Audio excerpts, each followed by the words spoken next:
வணக்கம் கிரிக்கெட் ரசிகர்களே. நம்ம யூடியூப் சேனலுக்கு உங்களை அன்போடு வரவேற்கிறேன். இன்னைக்கு நாம IPL 2026 தொடரோட 17வது மேட்ச் பத்தி தான் பார்க்க போறோம்.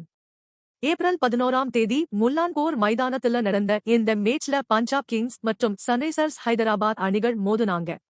டாஸ் வென்ற Punjab Kings captain Shreyas Iyer bowling தேர்வு செஞ்சாரு. சன்ரைசர்ஸ் இன்னிங்ஸ ஓபன் பண்ண டிராவிஸ் ஹெட் மற்றும் அபிஷேக் சர்மா உள்ள வந்தாங்க. அபிஷேக் சர்மா தன்னோட அதிரடியே ஆரம்பிச்சாரு. எந்த பவுலர் வந்தாலும் சரி, பந்து பவுண்டரி லைனுக்கு வெளியே தான் விழுந்துச்சு. பவர் பிளே முடியுறப்போ சன்ரைசர்ஸ் அணி விக்கெட் இழப்பின்றி 105 ரன்கள் குவித்து பிரம்மாண்டமான சாதனை படைச்சாங்க. டிராவிஸ் ஹெட் ஒரு பக்கம் சப்போர்ட் பண்ண, அபிஷேக் சர்மா 28 பந்துகளுக்கு 74 ரன்கள் அடிச்சு மிரட்டினாரு. ஷஷாங்க் சிங் பவுலிங் போட வந்தாரு. 8வது ஓவரோட முதல் பந்துல 38 ரன்கள் அடிச்சிருந்த டிராவிஸ் ஹெட்ட விக்கெட் எடுத்தாரு. அதே ஓவர்ல 3வது பந்துல அபிஷேக் சர்மாவையும் அர்ஷ்தீப் சிங் கேட்ச் மூலமா வெளியேத்துனாரு. அதுக்கு அப்புறம் வந்த கேப்டன் இஷான் கிஷன் 17 பந்துகளுக்கு 27 ரன்களும், கிளாசன் 33 பந்துகளுக்கு 39 ரன்களும் அடிச்சாங்க.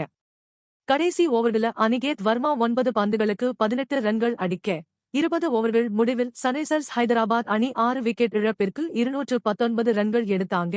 பஞ்சாப் பவுலிங்க பொறுத்தவரைக்கும் அர்ஷ்தீப் சிங் 2 விக்கெட்டுகளும், ஷஷாங்க் சிங் தன்னோட 3 ஓவர்கள வெறும் 20 ரன்கள் மட்டும் கொடுத்து 2 முக்கிய விக்கெட்டுகளையும் எடுத்தாங்க. 220 ரன்கள் அடிச்சா வெற்றி என்ற மிகப்பெரிய இலக்கோடு பஞ்சாப் கிங்ஸ் களமிறங்குனாங்க. ஓபனிங் இறங்கிய பிரியான்ஷ் ஆர்யா மற்றும் பிரப்சிம்ரன் சிங் 2 பேரும் சன்ரைசர்ஸ் பவுலர்களை நாலாபுறமும் சிதறடிச்சாங்க. பஞ்சாப் ஓபனிங் பார்ட்னர்ஷிப் 99 ரன்கள் தொட்டப்போ, சன்ரைசர்ஸ் ஸ்பின்னர் ஷிவாங் குமார் பந்து வீச வந்தாரு. 57 ரன்கள் அடிச்சிருந்த பிரியான்ஷ் ஆர்யாவோட விக்கெட்ட முதல தூக்குனாரு. அடுத்த சில ஓவர்கள 51 ரன்கள் அடிச்சிருந்த பிரப்சிம்ரன் சிங் மற்றும் 11 ரன்கள் அடிச்சிருந்த கூப்பர் கொன்னோலி ஆகியோரோட விக்கெட்டுகளையும் அடுத்தடுத்து வீழ்த்தி மேட்ச்ல ஒரு சின்ன பரபரப்பை உருவாக்குனாரு. ஷிவாங் குமார் தன்னோட 4 ஓவர்கள 33 ரன்கள் விட்டுக் கொடுத்து 3 மிக முக்கிய விக்கெட்டுகளை எடுத்தாரு. விக்கெட்டுகள் ஒரு பக்கம் விழுந்தாலும் பஞ்சாப் கேப்டன் ஸ்ரேயாஸ் ஐயர் களத்துல ரொம்ப கூலா நின்னாரு. நேஹால் வதேரா 14 ரன்கள் அடிச்சு அவுட் ஆனாலும் ஸ்ரேயாஸ் ஐயர் சற்றும் சளைக்காமல் தன்னோட அரைசதத்தை அடிச்சாரு. அவருக்கு துணையா ஷஷாங்க் சிங் 9 பந்துகளுக்கு 16 ரன்கள் அடிச்சு சிறப்பா கம்பெனி கொடுத்தாரு. கேப்டன் ஸ்ரேயாஸ் ஐயர் 33 பந்துகளுக்கு 69 ரன்கள் குவித்து இறுதிவரை ஆட்டமிழக்காமல் களத்தில் இருந்தார். இறுதியா 18.5 ஓவர்களிலேயே பஞ்சாப் கிங்ஸ் அணி 4 விக்கெட்டுகளை மட்டுமே இழந்து 223 ரன்கள் எடுத்து 6 விக்கெட் வித்தியாசத்துல ஒரு அபாரமான வெற்றியை பதிவு செஞ்சாங்க. ஸ்ரேயாஸ் ஐயர் அவருடைய இந்த சிறப்பான ஆட்டத்திற்காக பிளேயர் ஆஃப் தி மேட்ச் விருது வழங்கப்பட்டது.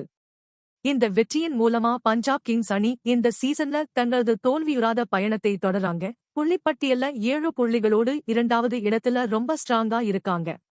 இந்த மேட்ச் பத்தின உங்களோட கருத்துக்களை கமெண்ட் செக்ஷன்ல மறக்காம சொல்லுங்க. எந்த பிளேயரோட பெர்ஃபார்மன்ஸ் உங்களுக்கு ரொம்ப பிடிச்சிருந்ததுன்னு மென்ஷன் பண்ணுங்க.